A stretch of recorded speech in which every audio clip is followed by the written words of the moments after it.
of Paul. So what advice and counsel do you have? Yeah, when you talk about the taxes, why don't they go to a flat tax that gets rid of the IRS, it gets rid of all the loopholes, because there is none. And then their corruption wouldn't be there. There's the lobbyists for big business, they wouldn't be able to do that, because there'd be a flat tax for and then everybody, not just 40% or 50% of Americans would be paying taxes, everybody would be paying taxes, and that would give revenue to the country. So why can't they just do that? I co-sponsored legislation to do I have that. other questions too, but And I'm on the I might add, I'm on the Ways and Means Committee, which handles all of the revenue generating issues, tax policy, trade policy, and then we have jurisdiction over Social Security, Medicare, and Medicaid. And I will tell you, I asked the chairman to have a hearing on this. We had one last month. Governor Huckabee, as along with other advocates and opponents, came, and we had a hearing. I think it's one of the first times that we've really had some light shown on what it is, what the benefits are, maybe some of the shortcomings that we need to work on. So it's one of those things I think is just going to take some time. I'm a realist. I think it's going to take some people some time to understand it. Well, so I read on, I looked it up because I don't trust what you hear on the TV. So if I hear about something, I'll look it up and then print it out and read about it, which is what I did on the flat tax and fair tax. And to me, that just seems like the right answer, because you wouldn't have the corruption, because they couldn't corrupt a flat tax, and there's so much corruption with the lobbyists that no wonder they can't get anything done. And that's what scares me about that committee, is that they've got lobbyists there. They're not going to be in there to try to get any solutions. They're going to be in there to try to make it good for their lobbyist or whoever's giving them money. And so I think you ought to scrap that. I'm getting on to a different subject. yeah, you are. We pivoted to the Joint Select Committee. Actually, that was what was on my mind when I came here, was the committee, because I think they should scrap that, and I'll tell you why. Well, from what I just said about the corruption, but because it's just like Newt Gingrich, and he's right. He said it's like them coming in and saying, hey, we're going to come in and we're going to either shoot you in the head or the foot. Which would you prefer? And he said, I forgot what else he said about it, but it was true. Oh, it's like the bottom line is they're going to be, it's either going to be they're going to raise taxes, or they're going to get the military. We can't afford to get the military. We have to have our national defense. So they need to scrap that. We don't have to be going into countries and starting wars. No, but they still need to scrap it. But the fact is, we're in them. But what I'm saying, they can't get the military, and it's not right. We need military for other things besides that. Look at our borders. They're not even protecting the United States with their borders. You raised a lot of great issues, and I know that Select Joint Committee gave everyone. Well, you know what my solution would be? I came with the bride, but also come with a solution. Okay. They should scrap the committee and get back in there, and the Republicans should tell them, we've got, I think they've got 2 plans that they passed, but they've got one plan that they didn't bring up and pass, which the ones they did was the Ryan plan and the cut, cap, and balance, and then there was a penny back plan. Any one of those would be good. And the Republicans should get one of them and stand behind it and say, tell the Democrats and Obama, this is what we're going to do. Now, you can make suggestions and make it better, improve it, but this is what you're going to get, or you're not going to get nothing. And I don't care if other people say they're the party of no. I want them to be the party of no. It means they're going to go the Democrats to do what they're supposed to do, because the Democrats are not going to do it. Obama's not going to do it. He's going to try to get his way. And he's trying to say that Republicans are like that. He's like that. And I'll keep quiet. Let's say something else. You covered a lot of ground there. Let me just make a couple comments, because I'm sure this is on everyone's mind, regardless of your point of view. No one liked the super committee except for, I think, Harry Reid, who insisted that it be in there. I think it was unanimous. Everybody else did not like it. But it's there, and I won't give you any guarantees that lobbyists won't have some influence there. But at least the 3 members from our conference that are on it on the House side, I will tell you, there's not one lobbyist, there's no one in Washington that can vote for me.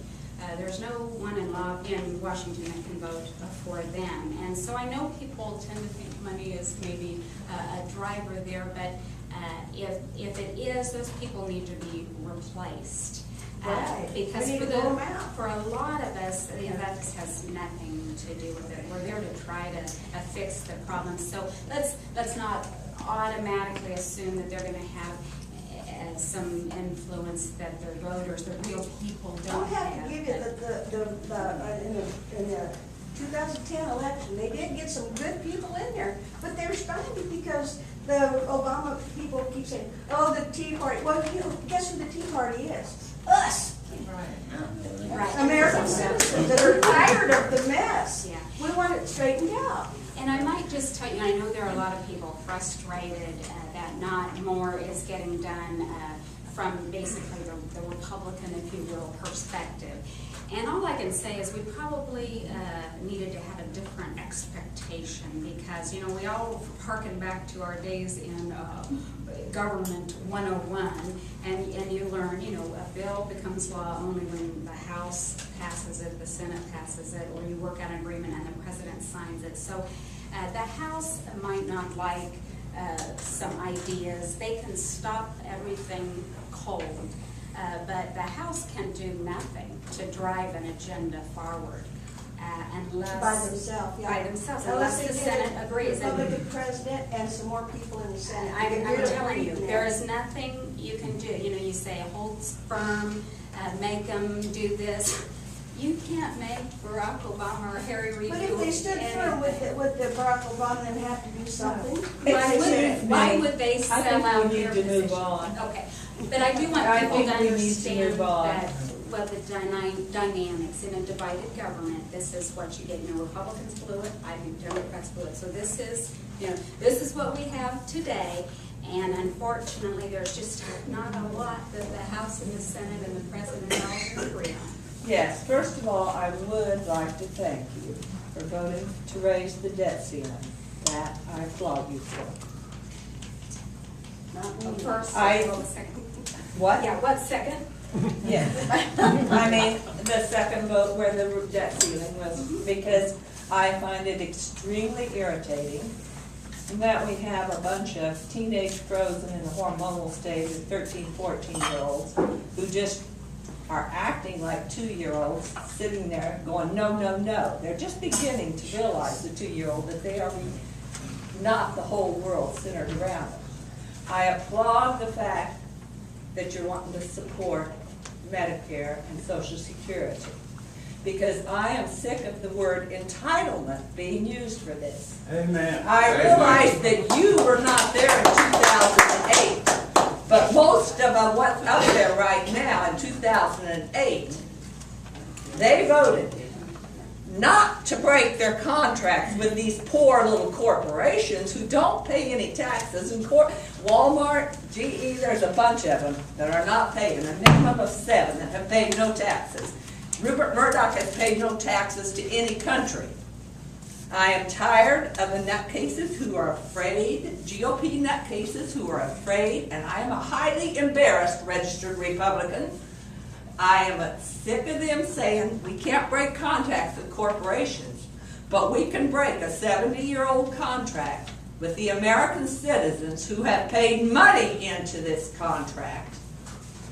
And we have all the GOP, Paul Ryan, Eric Cantor can go out and meet with 150 billionaires with David Koch and Charles Koch. And this is just absolutely absurd that programs that have been found to be constitutional by the Supreme Court are collecting $117 billion a year in interest for this non-existing money that's sitting in a file cabinet as an IOU to the American people. I'm tired of the Tea Party ones who gripe about the debt, but have they cashed in their treasury bonds? I mean, the treasury bonds are a debt to the American people who owe them. Now, I would like to ask my question, which is why did you vote to excuse Keystone XL Pipeline and the Koch brother industry owners from coming up with a plan to clean up whatever spills? They've already told you they're expecting 11 spills, and you voted to waive the plan for a cleanup less than a year after the BP spill. Why did you do that? That's my question. When this is over our Ogallala aquifer, which supplies water to 8 people, and I agree, it's a long way down, but this is the same company that spilled in the Yellowstone River a couple months ago and said, oh, well, the water will delete.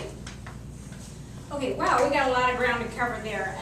Back to your first point on the debt limit, just so everyone, I mean, no one wanted to raise the debt limit with information like this. We're off the chain. I didn't ask about the debt limit. I asked about why you Yeah, voted you for said that. you My were proud question. that she passed it, and I'm not. Yeah, so I will just want to talk about that a minute, because there are people that probably are curious why, if you don't agree with all of the spending, why you would do that. And so I just wanted to make some comments that it became very obvious to a majority of the Tea Party caucus, to a majority of the RSC, which is our Republican, conservative conscience, and the majority of Republicans, that if we were to drive by the August 2nd deadline, some really bad things would happen. We borrow 40 cents on every dollar. That means 40 cents. For 40% of people would not be paid. And if we were to go that route and just not pay 40% of people, we would come back to the negotiating table, because those bills wouldn't be waived. They would accrue interest, and we would owe them at some point. See, this isn't the appropriations process. This is simply paying what people have already voted to spend decades earlier. So we thought, we drive past that date, 40% don't get paid. That means we owe interest to those folks. We would assume the interest rate would skyrocket at that point. And we would quickly eat up in interest costs to our federal government what any savings that we could hope to extract from negotiations, because the same negotiators are at the table today in January that were there before August 2nd. You still got Harry Reid, Barack Obama, and John Boehner, and 2/3 beats 1/3 every single day. No one has any incentive to budge an inch from where they are. We had a proposal on the table that could actually get our discretionary savings down 25% cut, to cap it, and most importantly, to ask both chambers to vote on a balanced budget amendment, which I believe is important, and it's not been voted on in 15 years. So anyway, that was a short version of what we all wrestled with, certainly in our conference on that issue. As it relates to billionaires and millionaires, again, it wasn't anybody other than the Republicans themselves in the House that have proposed, I think, what you're advocating for, and that is fundamental tax reform, Social Security, Medicare, Medicaid reforms, and some responsible cuts in the rest of the government. And so I just hope that you maybe ease up a little bit on your rhetoric here, because we actually have a plan to do something. Way to go. Other than, Call it rhetoric. What about answering the That's- question? Yeah, why don't you answer the question? You're playing politics, Jen, Yeah. Lynn, instead of coming through with answering and listening to us and answering. But You're I think- playing the GOP speak game. I think it's unfair to say. It was that unfair to you, Republicans- called it rhetoric. Let's just face that. Yes, face it and admit it. It was unfair for You're you to doing say it as rhetoric. well. So No, what? No. don't chastise her for doing exactly what you're doing. Just justify your vote. We're not into personal arguments here. I asked for a simple question. Okay, I I'm gonna go back and say it again.